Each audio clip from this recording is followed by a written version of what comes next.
Hey guys, welcome back to the channel, and here we are with the final episode of the first season of Fire Force. So, this is literally a continuation viewing from episode 23. We are now about to see a duel between Shinra and Captain Burns, and of course, I would expect Shinra to win, or at least, go on equal footing, so Burns would acknowledge his abilities and tell him what exactly happened 12 years ago, right? I do hope that it's going to turn out to be an intriguing and interesting story, so that we have something to look forward to for the next season. So, let's just get into the episode without further ado. Alright, let's start in 3, 2, 1, play. Alright, one final piece of trivia, please. Don't give us information we already knew.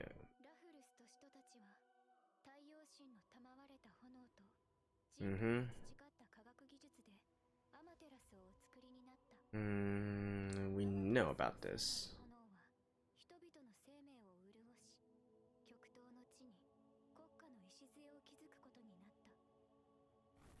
Which is Tokyo, right?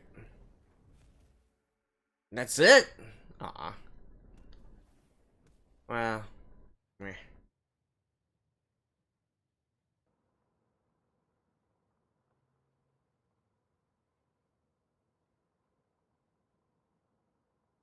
$250 years, though. It's... Oh, wait. Oh. I guess we're going to be using a flashback to see what happened with his deal with Burns.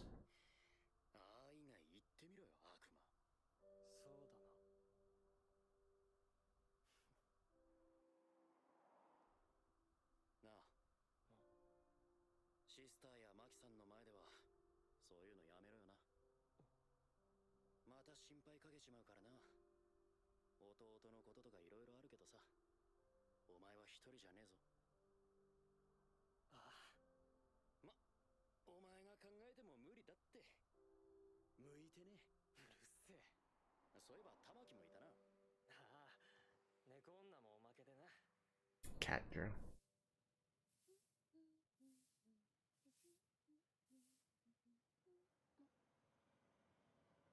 Hey, back.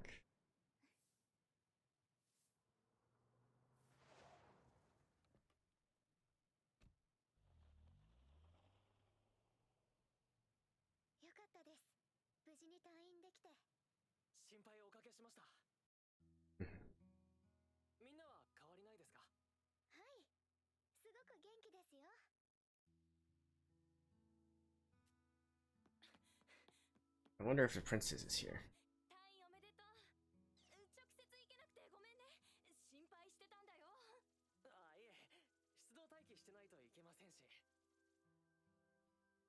Hey. Sendori cat girl.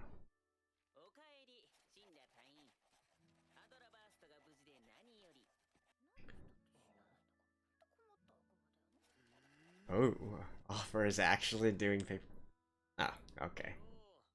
I spoke too soon.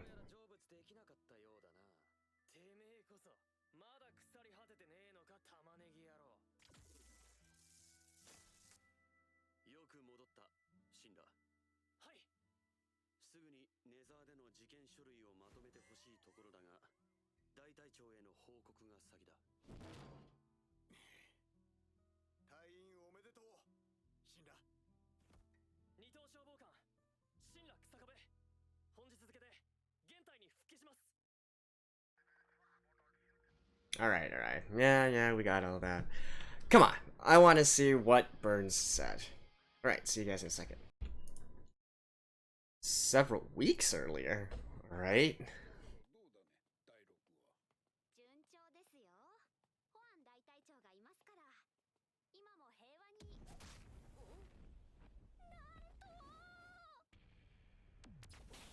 Huh.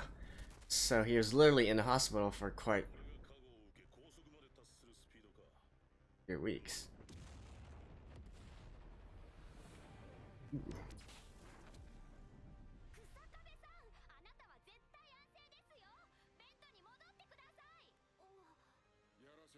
さい。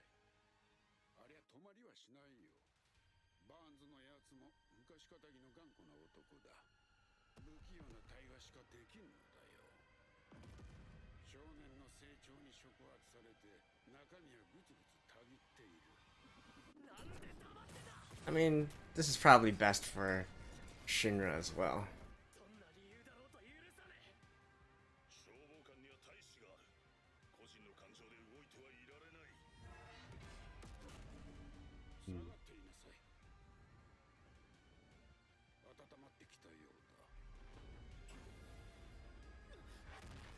Woohoo!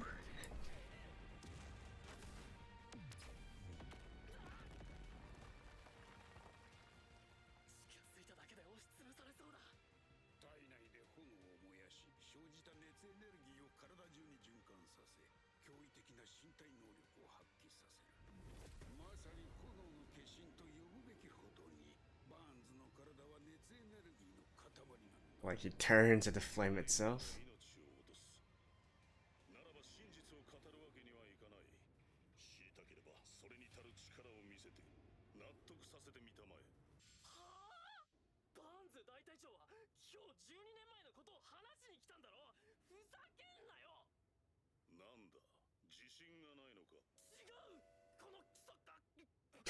Ah, just fight him, Shinra. Huh?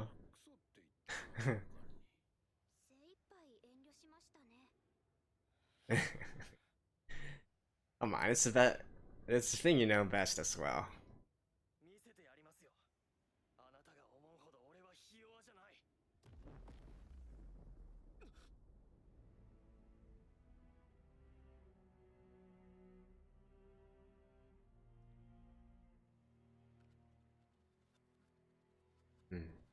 Was he the Captain Dendo?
Well, that's literally it. Aww. Come on.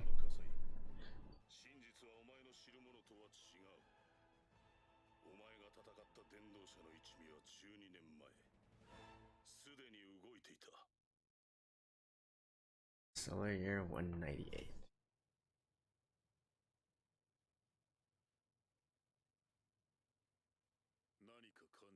Wait, really?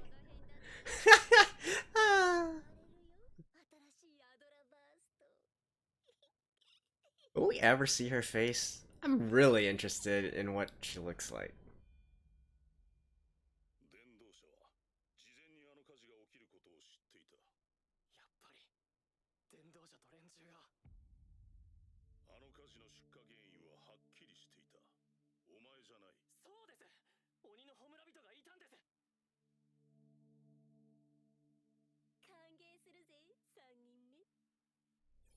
Third one?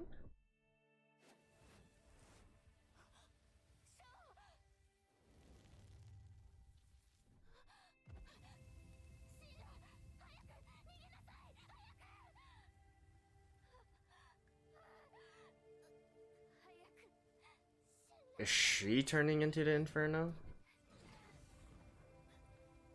Yeah.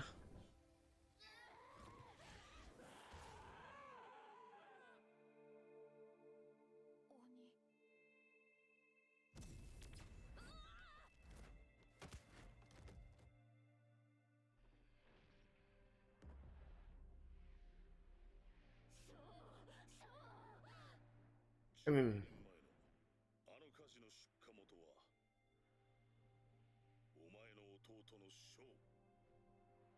wait, it was Show?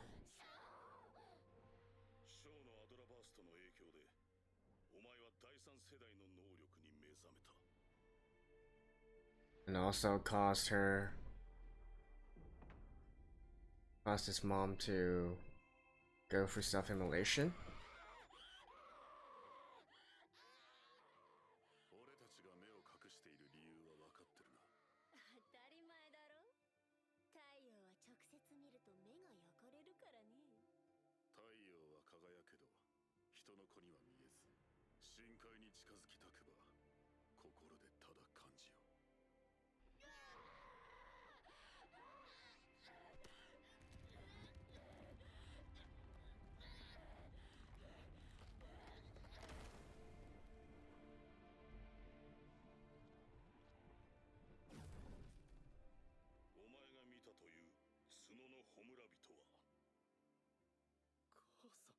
I mean, I'm not really surprised at that part. I felt like that was quite obviously hinted through all the flashbacks that we've seen.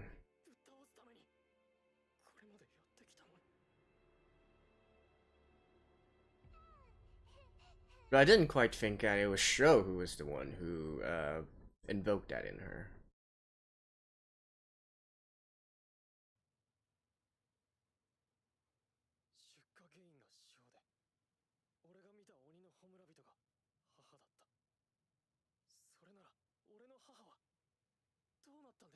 Burns put her down.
What?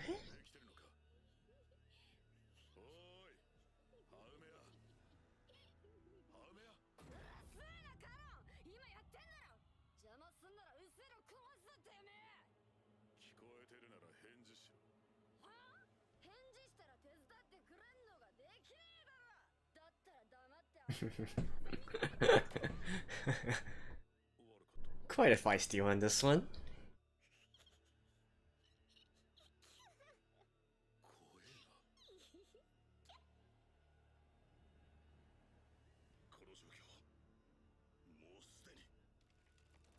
Yep.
Okay, so I guess this guy is close to an Adela Link as well.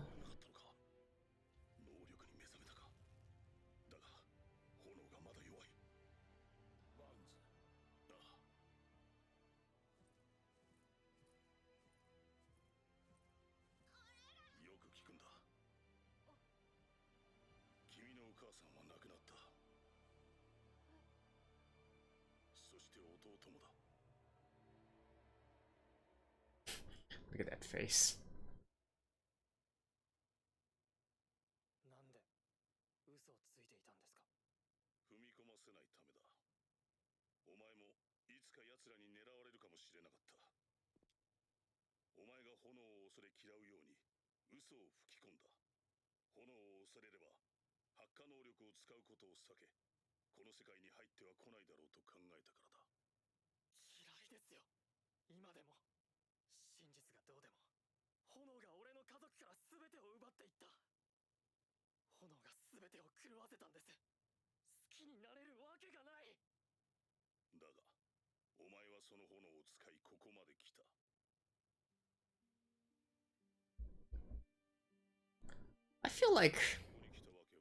I feel like I haven't really learned anything though.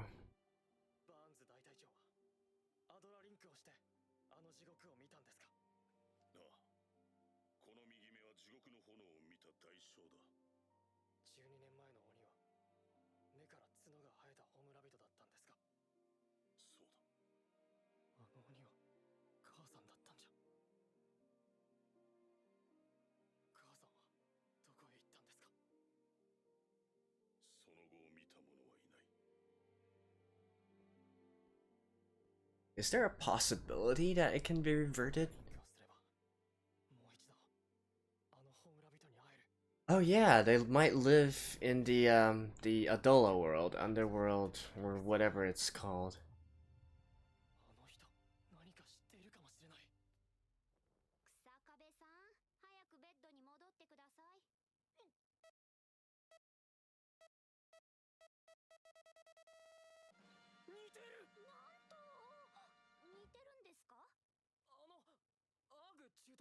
Oh yeah, she's also Ugh.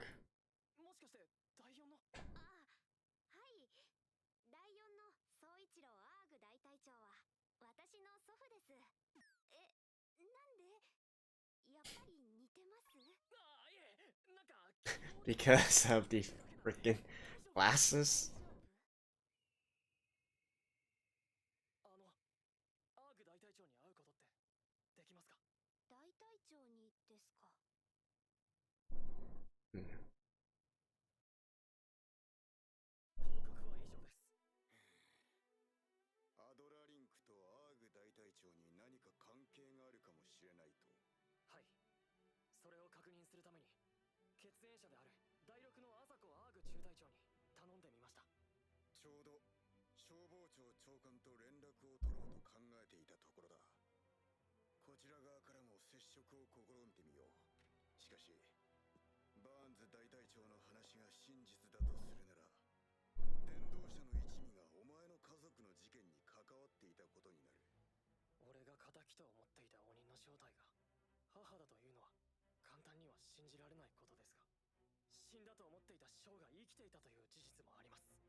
Hmm. Hmm.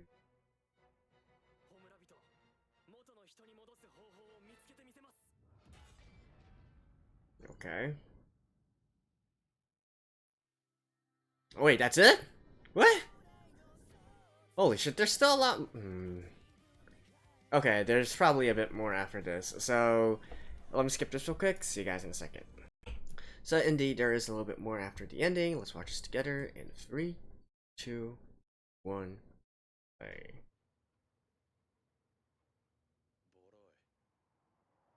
Oh, this is the first time they've got here.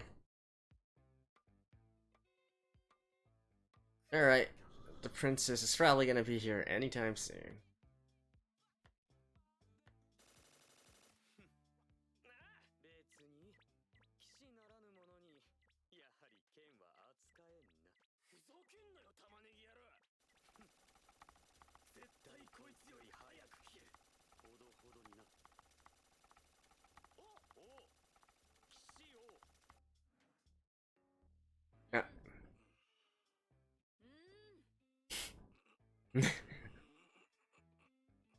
Is he his new slave?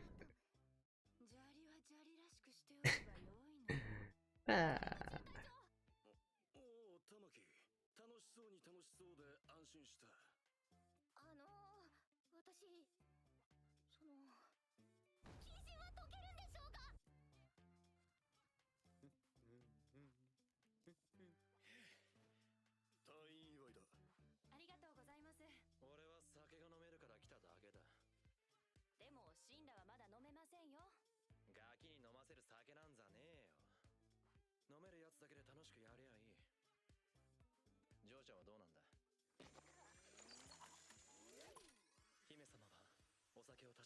？What?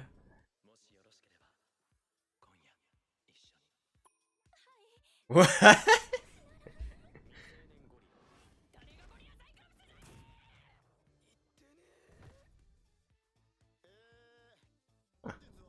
I never thought Benimaru would be like that. Alright.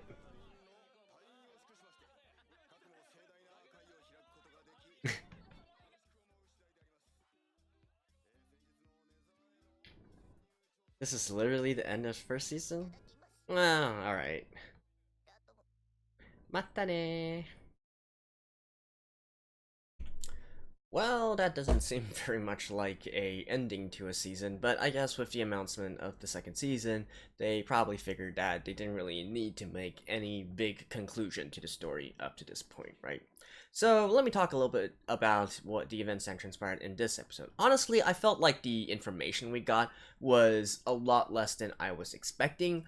Really, I don't even really think there's any new information at all. I'm not really surprised that the evangelist was behind those events, and I'm not really surprised that the Inferno turned out to be the mother either. I felt like it was hinted at pretty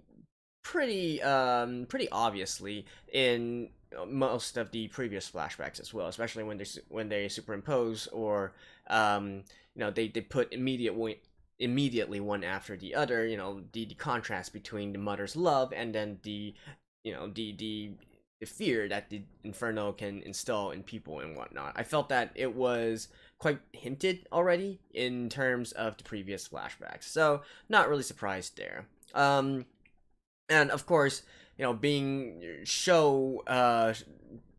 because I mean, it seems quite obvious that there's also been a sort of cover up, and it was related somehow with the Ashen Knights, with the Evangelist, considering that hey, they disappeared during that time period, and then they later turned out to be an integral part of the Evangelist plans, right? So I feel like we could have already inferred that as well. So at the end of the day, not really much has been, we didn't even learn much more about the Evangelist. We didn't really learn much more about those around him, and the mechanics of what was happening, and so on and so forth, right?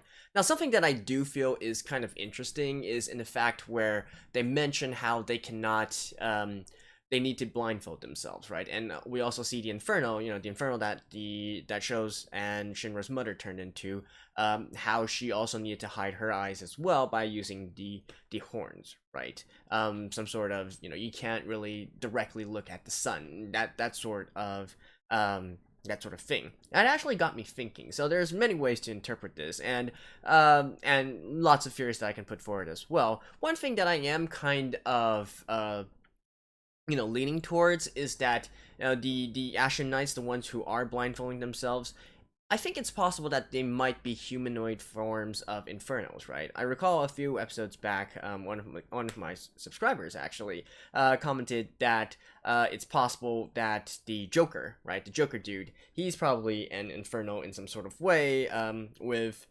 having a different sort of feel and ability and powers to everyone else, and I didn't think much of it at that time, but the more that I think about it, the more that this kind of makes sense, especially with this connection as well, how they need to hide their eyes and whatnot, because obviously not Shinra, Sho doesn't, right? He is close to Evangelist as well, yet he doesn't need to hide his eyes, so that might be a huge clue as to, who exactly is what in this sort of scenario, right?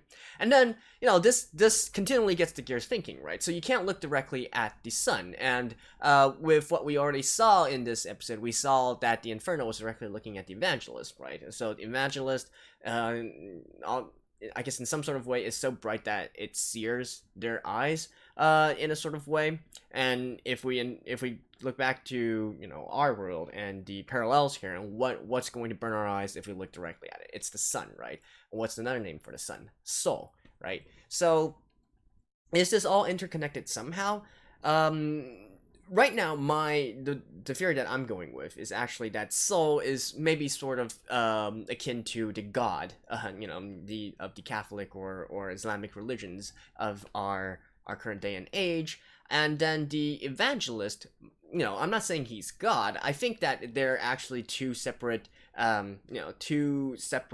distinct forces, right? One, I guess, the good, the just, and then the other part is the evil, right? Heaven versus hell, that kind of situation. So the evangelist might very well be, I don't know, maybe Lucifer in a sort of way, right? A fallen angel, originally of the realm of gods, originally of the realm of the soul, and so inheriting some similar powers, except now he's going out and doing his own thing, right? I am getting that kind of vibe. I don't know if that's true or not at all, but that's just a theory that I'm throwing out forward, right? So the soul is sort of like God, and the evangelist is sort of like Lucifer, and then the infernals are sort of like demons, hellspawn, or whatever you want to call them, right? So something of that manner. As for the rest of the episode, not really much to say. I was kind of disappointed that the deal between Burns and Shinra lasted, it ended so quickly. I was expecting a lot more, actually. But, hey, it is what it is, I guess. So, as for Fire Force overall, right? I gotta say, my biggest issue with this is probably still in regards to the pacing. Personally, I feel that the pacing is a lot slower than I was anticipating. I mean, the action scenes are nice, I'll give it that, and the abilities are cool and whatnot, and so are the character designs, and so on and so forth. The world setting itself is quite fun, it's quite intriguing.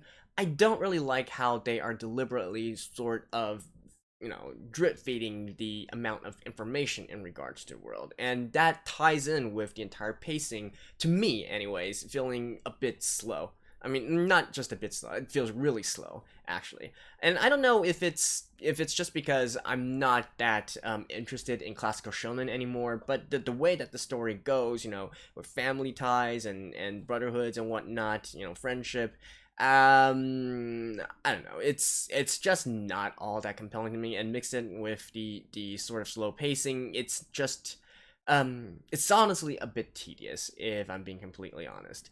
I feel like if I were going to continue on this series, I would much prefer reading the manga instead, because with the manga, I'll be able to control the pacing by myself, maybe power through the chapters, which I feel are a little bit more lacking, doesn't really give out much relevant information, doesn't really advance the plot, doesn't really have, good fight scenes and whatnot. And I feel like I would enjoy the series a lot more if I simply read the manga instead of watching it in anime form, right? And so this also, so like I said, season 2 is already announced. I'm not entirely sure if I'm going to be continuing to watch this in anime form. Now, obviously, I am sort of interested in the world that this has been set in, right? There's definitely a mystery here that I want to solve. It's just that I don't really appreciate the sort of very artificially gating of the world as we know it, and I feel like the characters are spending a lot of time doing a lot of irrelevant stuff before we get a little bit more information as to the world, and it's very deliberate in the way that they do it, and it's not even particularly a series that's trying to get you to solve this big mystery, right? So I don't really appreciate the sort of pacing that actually entails. And so yeah, that's basically it. If I am going to be continuing this series, I'll probably be reading the manga instead of watching the anime. And I mean, the humor and whatnot, it's, I don't know. There's only so many times when we can laugh at Tamaki's abilities, quote unquote, to lose her clothes before he gets old real quick, right? And I mean, you guys know what I already feel about the entire situation in the in the previous episodes as well. I believe that was back in the second arc or whatnot. So yeah, it did kind of pick up. The pacing did kind of pick up at the very end of the arc here. We got a lot more information. I was much more engaged with the story and whatnot. But with these last two episodes, I feel like I'm again being deliberately blocked here, and it's just not a very good feeling. Let's just say. So there we go. And yeah, that's basically it. I'm sorry if some of you guys were expecting me to praise this series a lot more, but that's just my honest feelings as to what, the sort of feeling that I get after I watch an episode of Fire Force. So, I'm not going to say it's a bad series overall, I'm just going to say that probably the pacing and the crux of the story, the family ties and whatnot, isn't really that much for me. So, there we go. And that concludes Fire Force Season 1, right? So if you guys are here purely because of Fire Force and whatnot, maybe you can check out some of my other works, or, if you're not interested at all, then I guess, hopefully we can meet again someday.